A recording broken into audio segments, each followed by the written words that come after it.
광기 어린 푸틴을 전쟁 범죄자로 재판정에 세울 수 있을까?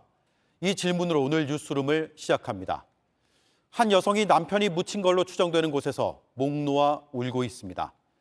집 앞엔 살해당한 가족들의 주검이 방치돼 있습니다. 우크라이나 북부 도시 부차에 이어 다른 도시에서도 민간인 학살의 정황이 드러나고 있습니다. 그럼에도 러시아는 학살은 조작됐다는 식으로 여론전을 펼칩니다. 학살의 참상, 러시아의 거짓말, 그리고 푸틴 처벌 가능성을 차례로 짚어보겠습니다. 먼저 이지은 기자입니다. 러시아 군인들이 한 달을 머물다 간 숙소 뒤 숲입니다. 구덩이에서 흙을 파내니 시신들이 나옵니다. 눈이 가려진 채 손이 묶여 있습니다. 모티진이라는 마을을 지키려 했던 마을 대표와 가족은 이렇게 숨졌습니다. Моя теща, тесть і мій Шурин. Вони допомагали багатьом людям евакуватися звідси, виїжджати звідси. Допомагали харчами, допомагали як могли. 우크라이나군을 도왔다는 이유로 주민들 보는 앞에서 학살이 있었던 것으로 전해졌습니다. Забрали їх трьох і почали, і тут привезли сюди. І якби тут їх катували, і тут і вбили, і тут і трактором, бачили трактор? Бачили. Отож вирили яму. 수백 명이 죽어나간 우크라이나 북부의 부차는 충격적인 그날에 멈춰 있습니다. 살아남은 주민은 러시아군의 만행이 잊혀지지 않습니다. Танк сзади меня стоял. 우크라이나 대통령은 방탄복을 입고 부차를 찾았습니다. 러시아군이 퇴각한 다른 지역들은 학살 규모가 더할 것이라며 전쟁 범죄를 규탄했습니다. Людей вбитих і закатованих з відрубаними кінцівками, зґвалтовані жінки, вбиті діти. Я думаю, що це більше, ніж це є геноцид. 러시아는 조작이라며 발뺌하고 있습니다. We intend to present it to Security Council as soon as possible so that the international community is not misled by the false narrative promoted by Kyiv and its Western sponsors. JTBC 이지은입니다. 러시아는 부차 등에서 나온 민간인 시신 영상과 사진이 조작이라고 주장합니다. 우크라이나가 시신을 가져다 놓고 조작했다는 얘기입니다. 하지만 이를 반박하는 사진들이 나오고 있습니다. 위성 사진 속 사실들은 러시아의 주장과 정면 배치됩니다. 이금평 기자입니다. 미국 민간 위성업체인 맥사가 찍은 우크라이나 사진입니다. 러시아가 점령했다가 퇴각한 북부 도시 부차를 찍은 겁니다. 러시아가 퇴각한 후 4월 2일 찍힌 사진엔 차량 2대 앞에 시신이 놓여 있습니다. 12일 전인 3월 21일 찍힌 같은 장소 사진에도 거의 똑같은 위치에 시신이 나옵니다. 맥사 측은 민간인 시신이 러시아군 퇴각 전부터 방치돼 있었다고 밝혔습니다. 뉴욕타임스는 최소 11구의 시신이 러시아가 부차를 점령한 3월 11일부터 거리에 방치됐다고 보도했습니다. 러시아군의 퇴각 후 우크라이나군이 시신을 가져다 조작했다는 러시아 측 주장은 거짓이라는 증거들입니다. 시신들은 부차 시내의 야블론스카 거리를 따라 흩어져 있었습니다. 러시아는 민간인 학살이 거짓이라고 주장해왔지만 이런 주장은 사진 증거로 힘을 잃었습니다. 앞서 부차의 한 교회 마당에선 14m 길이의 대형 구덩이가 발견되기도 했습니다.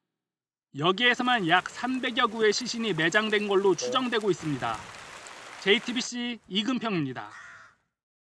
네, 참담한 사태를 뉴스로 접한 우크라이나 피난민들은 분노를 감추지 못했습니다. 우크라이나와 국경을 맞댄 루마니아 현지에서 신진 기자가 취재했습니다.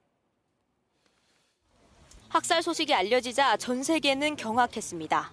We hope that everything will come to an end as soon as possible because it's something terrifying. 루마니아의 우크라이나 피난민들도 슬픔에 휩싸였습니다. 특히 사진이 조작됐다는 러시아의 주장에 울분을 터뜨렸습니다. Хай росіяни самі приїдуть в Бучі і подивляться, що робиться в тій Бучі. І самі подивляться на свої очі та хай не брешуть по своїм новинам та хай не брешуть своїм людям, а бачать. 독일에선 반전 시위대가 러시아 영사관 건물에 학살 현장 사진을 띄우는 퍼포먼스를 벌이기도 했습니다. 조 바이든 미국 대통령은 푸틴 러시아 대통령이 전쟁 범죄에 대한 재판을 받아야 한다고 주장했습니다. We have to gather the information. We have to continue to provide Ukraine with the weapons they need to continue the fight. 우크라이나 측은 러시아에 대한 제재를 강화해야 한다고 밝혔습니다.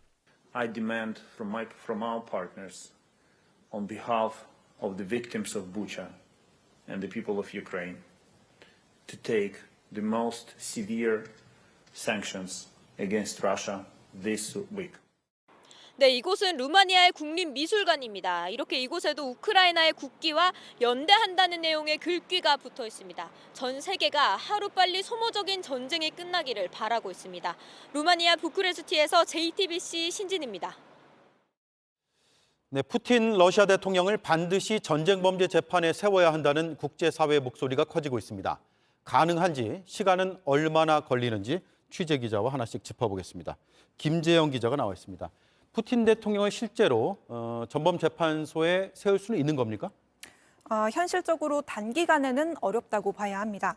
국제법을 중대하게 위반한 개인을 처벌하는 곳이 국제형사재판소 ICC인데요. 예. ICC는 이미 지난달 러시아가 우크라이나를 침공한 지 약 일주일 만에 전쟁 범죄와 반인도 범죄에 대한 조사를 시작했습니다.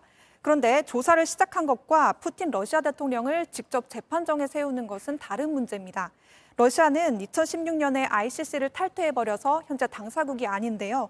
그렇기 때문에 각종 조사와 재판에 협조하지 않을 가능성이 높습니다. 네, 이렇게 끔찍한 전쟁을 저질렀는데 협조하지 않는다고 재판정에 세우기가 어렵다라는 게 선뜻 이해가 안 되거든요. 우크라이나 현지에서 전쟁 범죄 증거들을 수집할 수는 있지만 푸틴 대통령을 비롯한 고위 지도자가 민간인 학살을 지시했는지 이런 좀 더 직접적인 증거가 필요합니다. 이들이 집권에 있는 이상 러시아 내부에서 관련 증언이나 증거를 확보하기가 어려운 상황이고요. 또 결정적인 증거를 확보한다고 해도 피고인이 재판정에 직접 나와야 재판을 열 수가 있습니다. 예. ICC는 자체 물리력이 없어서 개별 국가의 경찰력에 의존해서 범죄자를 체포하는데 러시아가 푸틴이나 고위 지도자 신병을 인도할 가능성은 굉장히 낮아 보입니다. 네, 바이든 미국 대통령도 전범 재판 얘기를 했습니다. 국제사회도 일제히 촉구하고 있는 모습인데 뭔가 방법이 있어서 그런 거 아닙니까? 우선 현재로서는 ICC 조사는 상징적인 의미가 크다고 봐야 할 것 같습니다. 상징적이요. 예, 국제사회가 러시아가 우크라이나에서 벌인 각종 반인륜적 범죄들에 대해서 결코 용납할 수 없다 이렇게 강하게 메시지를 던지는 건데요. 또 일부 전문가들은 국제사회에서 공론화가 되면 조사가 빠르게 이루어지고 또 증거가 사라지기 전에 최대한 많은 증거를 확보할 수 있다고 말합니다. 네, 그렇다면 과거에 실제로 전범 국가의 지도자가 재판을 받은 전례가 있습니까? 예, 있습니다. 유고슬라비아의 전 독재자 슬로보단 밀로세비치 사례인데요. 1990년대 보스니아 전쟁 등에서 수십만 명을 대량 학살한 혐의를 받았습니다. 예. 밀로세비치는 집권 당시가 아니라 반정부 시위로 물러난 뒤에 새로 들어선 정부가 2001년 신병을 인도했고요. 다만 재판을 받던 중에 감옥에서 사망해서 처벌이 이루어지지는 못했습니다. 권력을 잃은 뒤에 재판을 받았군요. 예, 맞습니다. 그리고 밀로세비치의 지원을 받아서 학살을 주도했던 세르비아계 지도자 라도반 카라지치는요. 정권에서 물러난 뒤에 전범 재판을 받아서 종신형을 선고받았습니다. 러시아의 경우에는 전쟁을 일으킨 이들이 집권에 있기 때문에 이들을 재판정에 세우는 것은 굉장히 오래 걸릴 수 있다는 예측이 나오고 있습니다. 또 현재 ICC 제도화에서는 재판과 처벌이 쉽지 않기 때문에 새로운 재판소를 세워서 이 문제를 다루자는 얘기도 나오고 있습니다. 네, 알겠습니다. 김재현 기자였습니다. 이근 전 대위를 비롯해서 일부 한국인들이 우크라이나로 무단 출국해 의용군으로 합류했다는 소식을 전해드린 바가 있습니다. JTBC 취재진이 우크라이나 군의 외국인 의용군 대변인과 화상 인터뷰를 했습니다. 실제로 한국인이 전투에 참여하고 있다고 밝혔습니다. 정재용 기자입니다.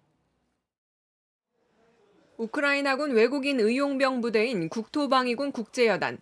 이 부대의 다미엔 마그루 대변인은 JTBC와의 인터뷰에서 한국인들도 현재 전투에 투입돼 있다고 했습니다. all incoming legionnaires are combat related and will be deployed to the front. Obviously, in each combat unit, there are slightly different specialties. Obviously, you need medics, you need snipers, you need grenade launcher or anti-tank personnel. Those will be the same for Koreans as it is for everyone else. 다미엔 마그로 대변인은 이제 전투 경험이 없는 외국인은 아예 받지 않는다고도 했습니다. 경험이 없으면 훈련을 시켜서 전선에 배치해야 하는데 현재 그렇게 할 여력이 없다는 겁니다. If you don't have combat experience, please help us in other ways. Please raise money. Please send supplies. People without combat experience should stay away and not come to Ukraine. 해군 특수전전단 대위 출신인 이근 씨가 현지에서 기밀 임무를 수행 중이라며 최근 전해온 근황에 대해서도 확인해줬습니다. I can confirm that everything that he wrote in the post on Instagram is true and was coordinated with us. 다미엔 마그로 대변인은 아직 우크라이나군은 도움이 절실하다며 국제사회에 지원을 요청했습니다. Fighter jets, anti-air defense systems, anti-ship missiles, all of these are incredibly needed right now in Ukraine. This is a world war in the sense that the entire world is watching. The entire world has a responsibility. JTBC 정재윤입니다.